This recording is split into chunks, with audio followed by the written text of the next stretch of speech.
नमस्कार। मैं दिव्यांशी आप सभी का स्वागत करती हूँ ministry of current affairs by doctor Gaurav Garg. हम बात करते हैं परिंदों को मिलेगी मंजिल यकीनन, ये फैले हुए उनके पर बोलते हैं। वो दुनिया में खामोश होते हैं, जमाने में जिनके हुनर बोलते हैं। जी हाँ, हो सकता है हमारी जो भी उपलब्धियां हो वो जिस समय हम उसे डिजायर करते हैं उस समय शायद तुरंत ना मिले, लेकिन अगर आप निरंतर प्रयास करेंगे और आपके अंदर वो जुनून है, वो जज्बा है, तो आप उसको जरूर पालेंगे। आज एक ऐसे ही शख्सियत हमारे साथ मौजूद हैं जिन्होंने करीब 5 साढ़े 5 साल तक एक एग्जामिनेशन के लिए तपस्या की, अपने लक्ष्य के लिए तपस्या की, और आज वो हमारे साथ मौजूद हैं एक सक्सेसफुल कैंडिडेट के रूप पर। तो मैं बधाई देती हूँ और स्वागत करती हूँ प्रीतम दोई जी का, जो जयपुर राजस्थान से बिलोंग करते हैं और उन्होंने एसबीआई पीओ 2022 एग्जामिनेशन क्लियर किया है। बहुत बहुत स्वागत है प्रीतम और ढेर सारी थैंक बधाई। यू। आप थैंक कहते यू हैं सो ना कि आप मच। किसी हम तप करते हैं, आप तपस्वी हैं। एग्जामिनेशन आपका सपना था, वो यज्ञ था, और वो यज्ञ मुझे लगता है पूरा सक्सेसफुल हुआ। रियली सच में। तो 5.5 साल एक एग्जामिनेशन में को देना, अपने आप को देना, अ, बहुत मुश्किल है। It's not something that can come very easily. Preetham, थोड़ा बताएं, ये जर्नी कितनी मुश्किल रही है, क्योंकि हम मैं ये नहीं पूछूंगी अभी कैसा लग रहा है या फिर एग्जामिनेशन हम्म। आपने क्लियर किया, बट आई एम श्योर इस जर्नी में रहना आसान नहीं होगा। 5 साढ़े 5 साल तक किसी एक सपने, एक लक्ष्य के लिए उसी तपस्या के साथ देखना। Journey basically started with the assessee, but Covid के बाद से फिर एक मतलब जॉब वाला सीन था कि अब जॉब तो चाहिए। तो कोविड के बाद से फिर डायरेक्टली उसके बाद से तो मेरा होल एंड सोल प्रिपरेशन पूरी बैंक की ही चली। सो प्रीतम, ये जो आपका शिफ्ट हुआ फ्रॉम एसएससी से bank, from SSC to bank या। बहुत ज्यादा difference, because we've seen it's a constant change in a constant direction which aspirant keep on doing, but yes. कितने टाइम बाद आप बैंकिंग की तरफ आए, और बैंकिंग की प्रेपरेशन के लिए थोड़ा बताएं। How did you started, bank पूरी जर्नी मैं चाहती हूँ आप एक बार हमारे साथ शेयर करें। बहुत सारे लोगों को प्रेरणा मिलेगी कि किस तरीके से प्रिपेयर करना है। एक्चुअली में टिल कोविड एसएससी की प्रिपरेशन चल रही थी। तो उस टाइम के ड्यूरिंग मेरे मतलब फैमिली में मेरे दो ब्रदर हैं, वो एसबीआई में सेलेक्ट हुए। उसके बाद मेरा माइंडसेट चेंज हुआ कि नहीं, एक बार के लिए अभी मेरे को जॉब चाहिए। और बैंकिंग में मतलब बहुत, जब मैंने इसके बारे में तब तक मेरे को सिर्फ एसएससी के बारे में पता था, बैंकिंग के लिए इतनी नॉलेज नहीं थी। फिर जब पढ़ा तो मेरे को पता चला कि मतलब प्रमोशंस अच्छे हैं, करियर ग्रोथ काफी ज्यादा अच्छी है। तो फिर मैंने फिर इसको फाइनली मतलब होल एंड सोल एक इसी को टारगेट बनाया कि मेरे को बस पहले बैंकिंग ही करनी है। उसके बाद फिर जब स्टार्ट करी, पहले साल में सिर्फ मेरे प्री प्री क्लियर हुए। उसके बाद मेंस उस साल मेरा कोई नहीं हुआ, लेकिन मेरे कम से कम 4 से 5 प्री निकले थे सबके, लेकिन मेंस कोई नहीं निकला। फिर ये था कि ये कॉन्फिडेंस बिल्डअप हो चुका था कि अगर प्री क्लियर करा है तो मेंस तक भी मतलब प्री हुआ है तो ऑब्वियसली अब आप गेम में हो। तो ये कॉन्फिडेंस एक लेवल का डेवलप हुआ। उसके बाद फिर मेंस की तैयारी करी। फिर मेंस जब देखा तो पता चला कि हाँ, किस तरह के क्वेश्चंस वहाँ पे पुटअप हो रहे हैं, एक पैटर्न क्या है, डिफिकल्टी लेवल कैसे एसएससी में क्या था और बैंक में क्या है, किस तरह मतलब क्वेश्चंस का सिलेक्शन मायने रखता है, आपको मतलब एक्यूरेसी कितनी मैटर करती है। तो पेपर को अटेम्प्ट करने का जो पैटर्न था वो मतलब जितनी बार मेंस दिए उतना उसको देने से वो पता चला कि किस तरह स्ट्रेटेजी बनानी है और क्या करना है। प्रीतम, मैं आपसे जानना चाहती हूँ, जैसे आपने बताया कि मॉक टेस्ट से आप शुरुआत कर सकते हैं, लेकिन एग्जामिनेशन के कई पहलू हैं, चाहे वो प्रीलिम्स हो, हाँ मेंस हो। मैं चाहती हूँ आप उस हाँ पे बात करें, क्योंकि हम बात तो कर लेते हैं कि आप इंटीग्रेटेड हाँ। प्रेपरेशन करो, लेकिन ठीक है। एक एस्पिरेंट नया है उसको समझ में कैसे आए हाँ। कि what is the right approach for the examination, उसको समझ में आना राइट चाहिए। राइट अप्रोच एक्चुअली मेरा मेरी मतलब मैं ये कहूंगा कि वेरी करेगी। मेरी सेम नहीं होगी, जो मतलब एक दूसरे टॉपर की थी जरूरी नहीं वही अप्रोच मेरी होगी। मुझे खुद का एक वे फाइंड करना पड़ेगा। मेरे को जो बेस्ट लग रहा है, जरूरी नहीं है कि जो पजल सॉल्व करने का तरीका मेरे लिए बेस्ट है वो दूसरे के लिए भी उतना ही बेस्ट होगा। तो मुझे मतलब एक या दो एजुकेटर्स जितने भी हैं उनको नजर में रखते हुए मतलब उनके तरीके कौन सा मेरे लिए बेस्ट है उनमें से मेरे को ऑप्ट करना पड़ेगा।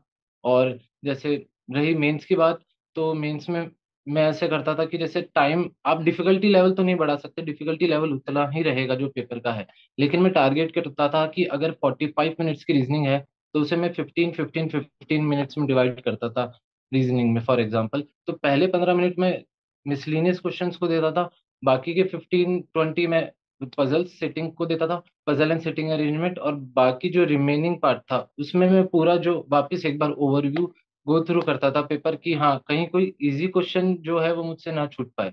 और जैसे मैंने बोला कि हर एक किसी का अलग वे होता है, क्योंकि हर किसी का स्ट्रांग पॉइंट जरूरी नहीं है सबका सेम हो, सबका स्ट्रांग पॉइंट अलग होगा, किसी वीकनेस अलग होगी।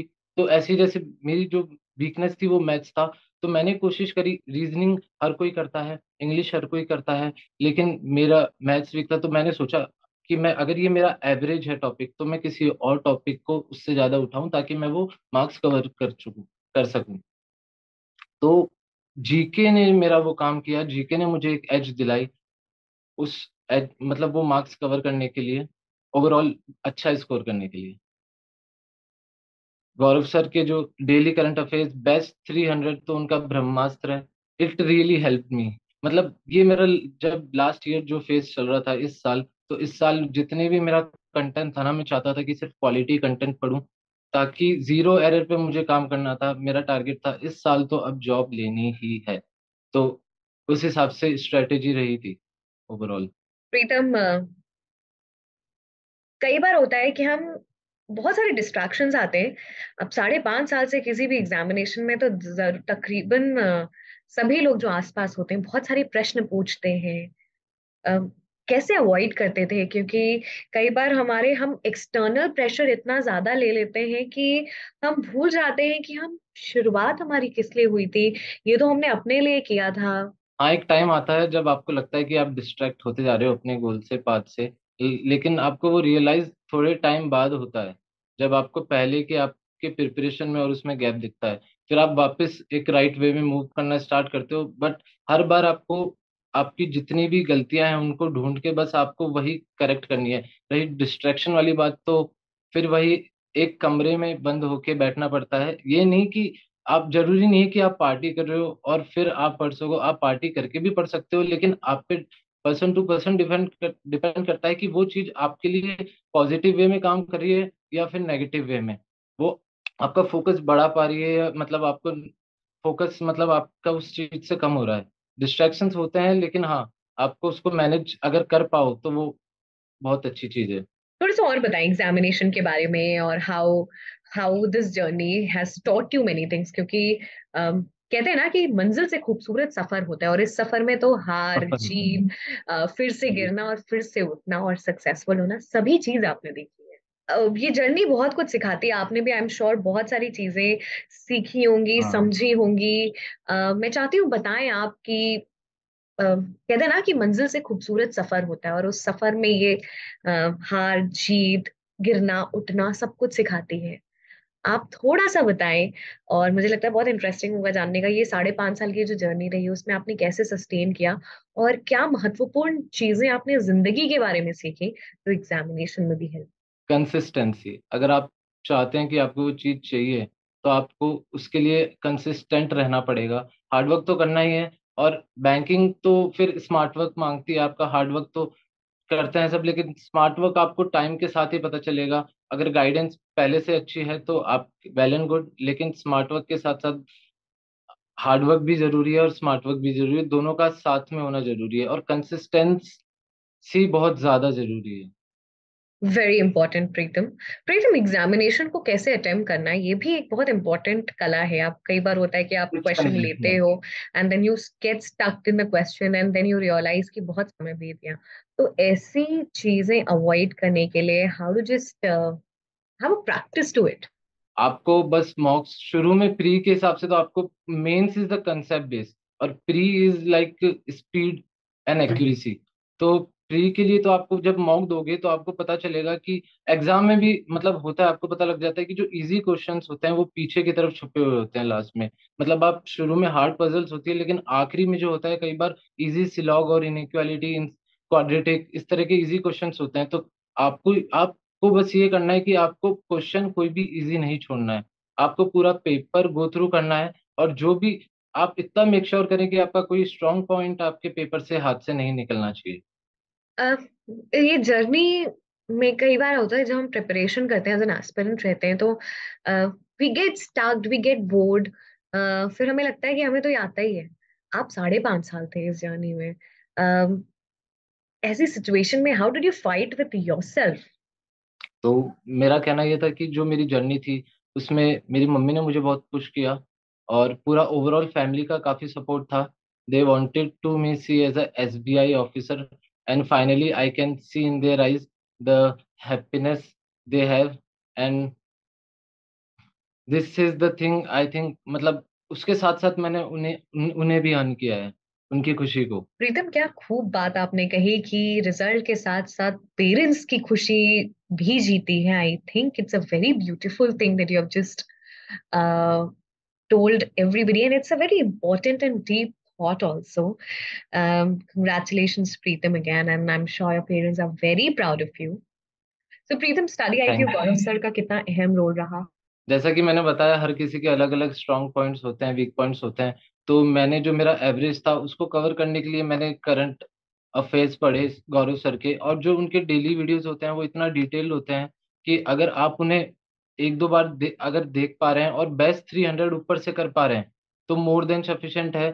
और आप अच्छा एक एज लेके आपके पूरा पेपर का ओवरऑल स्कोर बढ़ा सकते हो, और you can definitely you can do succeed in your examination.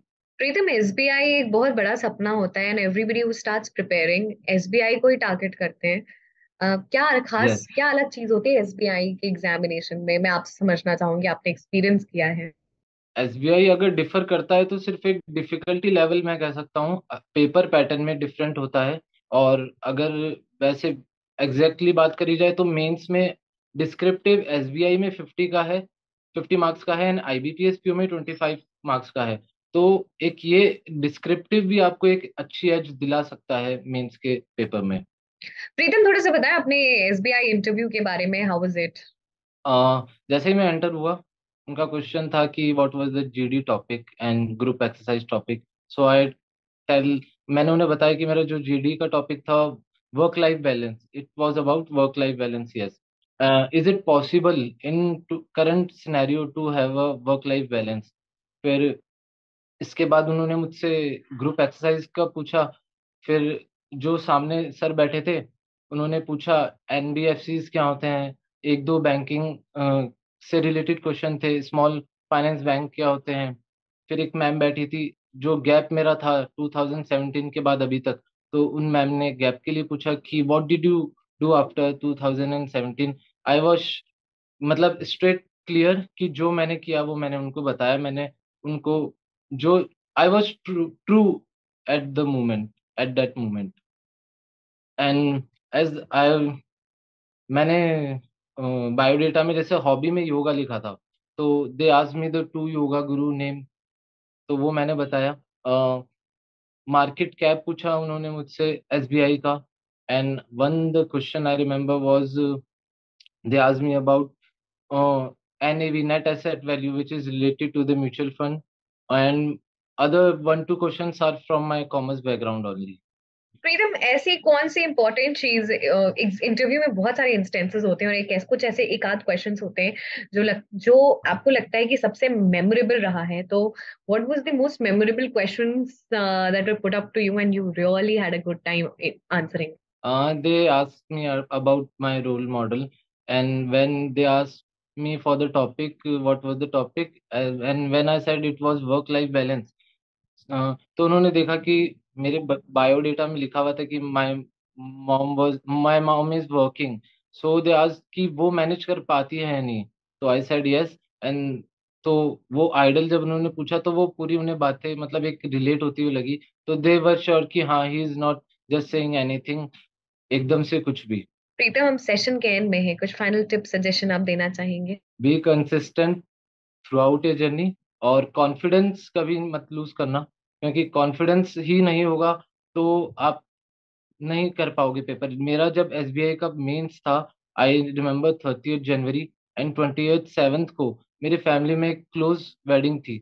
I was not able to मतलब एक थ्रू आउट जो प्रैक्टिस चल रही थी उस टाइम पे हल्का फुल्का फ्लो टूटा था, लेकिन जब मैं गया तो एग्जाम हॉल में मेरा ये था कि जो पढ़ा है अभी तक उसमें कॉन्फिडेंट रहना है, और कॉन्फिडेंस कहीं कहीं नहीं कमी, उसकी कमी कहीं नहीं होनी चाहिए। And that really help me a lot with a काम माइंड आपका होना जरूरी है। अगर आप की 5 साल की प्रिपरेशन है या 10 साल की है, लेकिन अगर आप एग्जाम हॉल में अगर पैनिक कर गए तो फिर आपको वो बैटल ग्राउंड में आपका मतलब फिर डिफीट ही होना पड़ेगा, आपको विन नहीं कर सकते उसमें।